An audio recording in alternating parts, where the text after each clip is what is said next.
रजनी को बचपन से ही पेंटिंग का बहुत शौक था। वो हमेशा से ही पेंटर बनना चाहती थी, पर उसके माँ और पिताजी ने उसको कभी भी इस चीज के लिए सपोर्ट नहीं किया और उसकी शादी नीरव से हो गई। नीरव रजनी को बहुत प्यार करता था, पर रजनी हमेशा चुपचाप ही रहती। वो इस शादी से खुश नहीं थी। वो ये शादी नहीं करना चाहती थी। उसे तो हमेशा से पेंटर जो बनना था। अपने इस सपने को वो नहीं पूरा कर पाई, इसलिए वो हमेशा उदास रहती थी। रजनी, बहुत ही बढ़िया फिल्म लगी है, कल देखने चले? नहीं जी, कल मुझे बहुत काम है, मैं नहीं जा पाऊंगी। अच्छा तो कोई बात नहीं, संडे को चलते हैं। देखिए, मुझे फिल्म देखना पसंद नहीं है। आपको जाना है तो चले जाइए। नीरव को मना करके रजनी वहां से चली जाती है और अपने बैग को खोलकर उसमें बंद पड़े ब्रश और कलर्स को देखकर रोने लगती है। रजनी, चलो ना कहीं बाहर खाने चलते हैं, कुछ तुम्हारी पसंद का। जी, मुझे नहीं जाना, मेरी तबीयत ठीक नहीं है। रजनी वहां से चली जाती है। नीरव को समझ नहीं आता कि रजनी उससे इतना दूर क्यों रहती है। वो जब भी उसके साथ वक्त बिताना चाहता है, रजनी कोई ना कोई बहाना बना देती है। एक दिन घर पर कोई नहीं था। रजनी घर का सारा काम जल्दी से खत्म कर लेती है।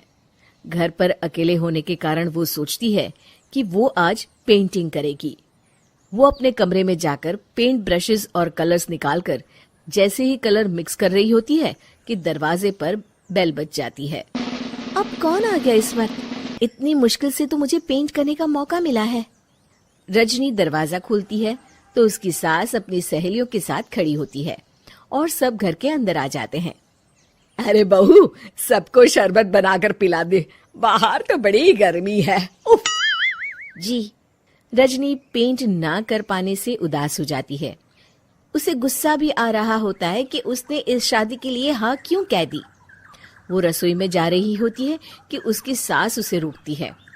बहू, सबके खाने का भी इंतजाम कर लेना, आज का लंच तो ये सब यहीं करेगी। हाँ। रजनी बिना कुछ कहे रसोई में चली जाती है। सबके लिए खाना बनाती है। सब खाना खाते हैं और रजनी घड़ी देखती है कि ये सब कब जाएंगे ताकि वो अपनी पेंटिंग कर सके। जब शाम होती है तब सब चले जाते हैं अपने घर। अरे बहू, सब तेरे खाने की तो बहुत तारीफ कर रहे थे, सबको बहुत अच्छा लगा खाना। आपको मुझे सुबह बताना चाहिए था ना कि आपकी सहेलियां आ रही हैं। पता भी है कितना वक्त लगा सारा खाना बनाने में। अरे बहू, तू ऐसे कैसे बात कर रही है मुझसे? तो और कैसे बात करूं? मैं इस घर की कोई नौकरानी नहीं हूं कि इतना काम करूंगी। रजनी अपने कमरे में जाकर दरवाजा बंद कर लेती है।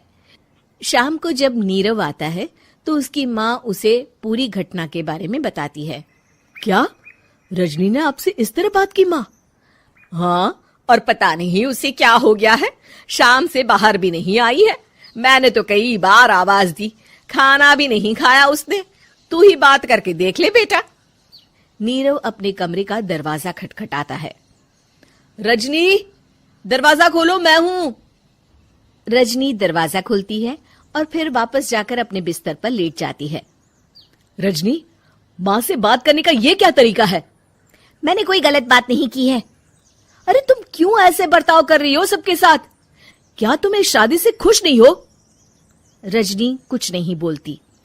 अरे बताओ मुझे रजनी, क्या ये शादी तुम्हारी मर्जी के खिलाफ हुई है? हाँ, मैं ये शादी कभी नहीं करना चाहती थी। तुमसे क्या, मैं किसी से भी शादी नहीं करना चाहती थी। रजनी रोने लगती है। चुप हो जाओ रजनी, बताओ मुझे, तुम क्यों नहीं करना चाहती थी शादी? रजनी बेड के नीचे से अपने पेंटिंग्स, कलर्स, ब्रश, पेपर्स निकालती है। इतने में उसकी सास भी कमरे में आ जाती है। ये देख रहे हो, ये थे मेरे सपने। मैं पेंटर बनना चाहती थी, पर माँ पापा ने कभी सपोर्ट नहीं किया और मेरी शादी करवा दी। मेरे सारे सपने टूट गए। हर वक्त बस गुस्सा आता रहता है मुझे। मैं जानती हूँ कि आप लोगों की इसमें कोई गलती नहीं है, पर मैं क्या करूं, मुझे समझ में नहीं आता।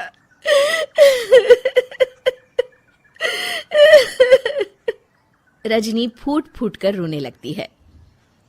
मुझे माफ कर दीजिए, आप दोनों के साथ मैं बहुत बुरा बर्ताव कर रही हूँ। अरे रजनी बेटा चुप हो जाओ तुम। नीरव पानी लेकर आता है। ये लो पानी पियो और शांत हो जाओ। रजनी पानी पीती है और उसकी सास पेंटिंग्स देख रही होती है। अरे नीरव, हमें तो पता ही नहीं था कि हमारी बहू कलाकार है।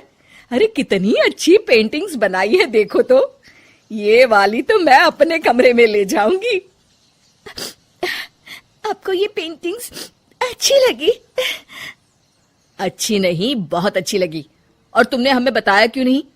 तुम जब चाहे पेंटिंग कर सकती हो रजनी। हम तुम्हारे सपनों को पूरा करने में तुम्हारा पूरा साथ देंगे। हाँ बेटा, हम कला की कद्र करते हैं। हम कलाकार तो नहीं, पर मुझे गर्व है कि मेरी बहू एक कलाकार है। रजनी, नीरव और सास तीनों हंस पड़ते हैं।